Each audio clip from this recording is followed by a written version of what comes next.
Vous écoutez Envol d'elle et aujourd'hui nous allons parler de cette période tant attendue des fêtes, des vacances et de comment naviguer pour profiter au mieux de ce temps. Bienvenue sur Envol d'elle, le podcast qui soutient votre envol. Je suis Rachel, coach certifiée, et j'aborde avec vous des thèmes de développement personnel pour nous permettre de nous épanouir et vivre des relations harmonieuses.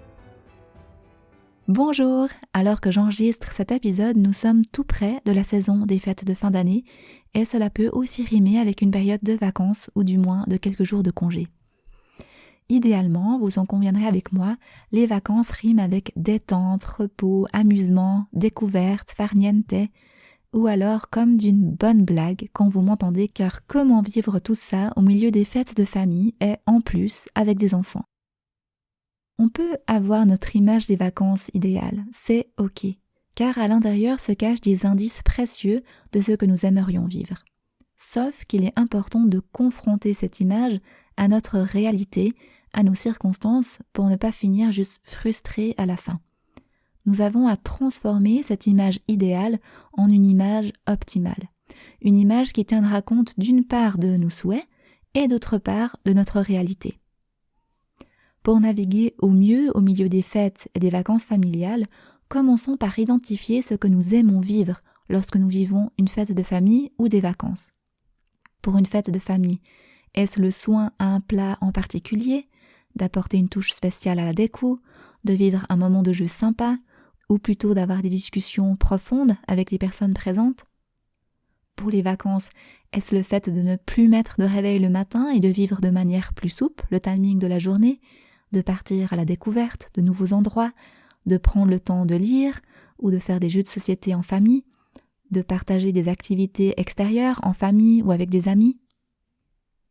Par exemple, l'année passée, à l'occasion des fêtes de famille, j'avais envie d'instaurer un peu autre chose sans chambouler pour autant tout le déroulement habituel. Alors à l'une des fêtes, j'avais concocté un petit jeu, j'avais préparé des mots un petit peu bizarres, un petit peu saugrenus, à placer au long des conversations à table. Ça a mis une note joyeuse et rigolote au fil du repas. À l'autre fête, j'avais caché une question à chaque place. La personne était invitée à lire la question quand elle le souhaitait au long du repas et à y répondre. Ça a suscité de très jolies discussions sur des sujets que l'on n'aurait pas forcément abordés autrement. Une des personnes de ma famille a tellement apprécié ça d'ailleurs qu'elle en a fait de même avec ses amis à Nouvel An. Cette année, je suis encore en réflexion et en préparation et comme ma famille m'écoute peut-être, je ne vais pas vendre la mèche avant l'heure. Deuxièmement, une fois que nous avons pu identifier ce que nous aimons vivre, nous pouvons le prévoir dans nos fêtes, dans nos journées. Nous pouvons lui créer la place dans la mesure de ce qui est possible dans nos circonstances pour s'assurer que nous allons effectivement le vivre. Troisièmement, nous pouvons aussi identifier de quoi nous avons besoin de nous sentir déchargés. Le temps des vacances est aussi là pour ça, pour relâcher la pression du quotidien. Alors, qu'est-ce qui nous pèse en ce moment et qui nous ferait du bien de lâcher un peu? Pour ma part, c'est souvent le fait de cuisiner qui me fait du bien de lâcher en vacances, comme c'est une tâche qui me revient en majorité en temps normal. Je peux ainsi demander la participation de mon conjoint en le laissant cuisiner ou en cuisinant ensemble. En prévision des fêtes de famille, je peux demander la participation des invités et solliciter également mes enfants.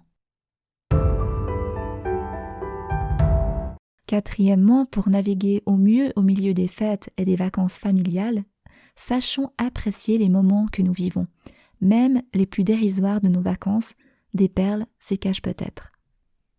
Un chauffeur de taxi new-yorkais raconte: « Je suis arrivé à l'adresse et j'ai klaxonné. Après avoir attendu quelques minutes, je klaxonne à nouveau. Comme il s'agissait de ma dernière course de la journée, j'ai hésité à partir, mais finalement je me suis parquée, me suis dirigée vers la porte et j'ai toqué. « Juste une minute !» a répondu une voix de personne âgée. Je pouvais entendre quelque chose qui traînait sur le plancher. Après une longue pause, la porte s'ouvrit. Une petite femme de 90 ans se tenait devant moi. Elle portait une robe imprimée et un chapeau à voilette, ressemblant à un personnage de film des années 1940. À côté d'elle, il y avait une petite valise en nylon. L'appartement donnait l'impression que personne n'avait vécu dedans depuis des années. Tout le mobilier était recouvert de draps. Il n'y avait pas d'horloge sur les murs, pas de bibelot ni aucun ustensile sur les étagères. Dans un coin, il y avait une boîte en carton remplie de photos et de verreries. « Pourriez-vous porter mon bagage jusqu'à la voiture ?» J'ai porté la valise jusqu'à mon véhicule, puis suis retournée aider la femme.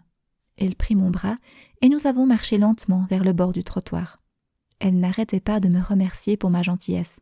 « Ce n'est rien, j'essaye simplement de traiter mes passagers de la façon dont je voudrais que ma mère soit traitée. »« Oh, tu es un bon garçon. » Quand nous sommes arrivés dans la voiture, elle m'a donné une adresse, puis demanda « Pouvez-vous passer par le centre-ville ?»« Ce n'est pas le plus court chemin. »« Oh, ça ne me dérange pas. Je ne suis pas pressée, je me rends au centre de soins palliatifs. » J'ai regardé dans le rétroviseur. Ses yeux scintillaient. « Je n'ai pas de famille. Le docteur dit que j'en ai plus pour très longtemps. » J'ai discrètement arrêté le compteur. « Quelle route voudriez-vous que je prenne ?» Pendant les 2 heures qui ont suivi, nous avons roulé à travers la ville. Elle m'a montré le bâtiment où elle avait travaillé comme opérateur d'ascenseur. Nous avons traversé le quartier où elle et son mari avaient vécu quand ils étaient jeunes mariés. Elle m'a fait arrêter devant un entrepôt de meubles qui était à l'époque une salle de bal où elle était allée danser lorsqu'elle était jeune fille. Parfois, elle me demandait de ralentir en face d'un bâtiment particulier et s'asseyait, le regard perdu dans l'obscurité, sans rien dire. Lorsque le soleil commença à rejoindre l'horizon, elle dit soudain « Je suis fatiguée, j'aimerais que nous y allions maintenant. » Nous avons roulé en silence à l'adresse qu'elle m'avait donnée. C'était un petit édifice, comme une petite maison de convalescence, avec un portique pour rentrer dans une allée. 2 infirmiers sont sortis et se sont dirigés vers le taxi. Ils étaient très intentionnés et surveillaient tous les mouvements de la vieille dame. Visiblement, ils attendaient son arrivée. J'ai ouvert le coffre et porté la petite valise jusqu'à la porte. La femme était déjà assise dans un fauteuil roulant. « Combien vous dois-je » m'a-t-elle demandé en ouvrant son sac. « Rien. Vous devez gagner votre vie. Il y aura d'autres passagers. » Et presque sans réfléchir, je me suis penchée et je l'ai serrée dans mes bras. Elle me serra fort.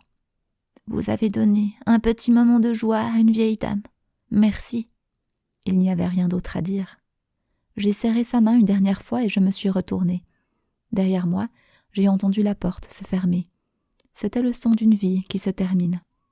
J'ai conduit sans but, perdu dans mes pensées. Et si cette femme avait eu un chauffeur en colère ou impatient de terminer son service?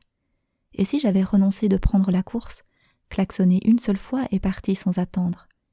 Et si j'avais été de mauvaise humeur et que j'avais refusé d'engager la conversation avec elle? Combien d'autres moments de ce genre ai-je manqué ou n'ai-je pas su saisir?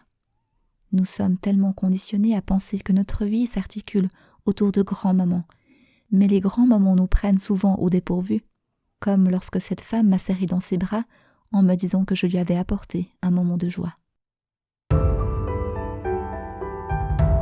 À la suite de Ken Snurburn, l'auteur de cette histoire, je vous souhaite de prendre le temps, que ce soit en période de fête, de vacances ou dans votre vie de tous les jours. Sachons ralentir. Et comme le dit Valérie de Minnevielle, je cite, « Ralentir, c'est renoncer à voir sa vie comme une gigantesque to-do list, mais plutôt comme une promenade, avec chaque étape ses ornières et ses délices. » Fin de la citation. Pour naviguer au mieux au milieu des fêtes et des vacances familiales, identifions ce que nous aimons vivre et créons de la place pour ça. Identifions de quoi nous avons besoin de nous sentir déchargés et trouvons des stratégies pour ça aussi. Enfin, sachons ralentir et repérer les moments précieux, les diamants au fil de notre journée. Ces petits moments, ces petits riens qui deviennent des grands moments dans nos cœurs. Quant à moi, je vais de ce pas suivre mes propres recommandations et je vous retrouve après les fêtes, ici sur le podcast, dans l'étincelle et sur les réseaux sociaux. À tout bientôt!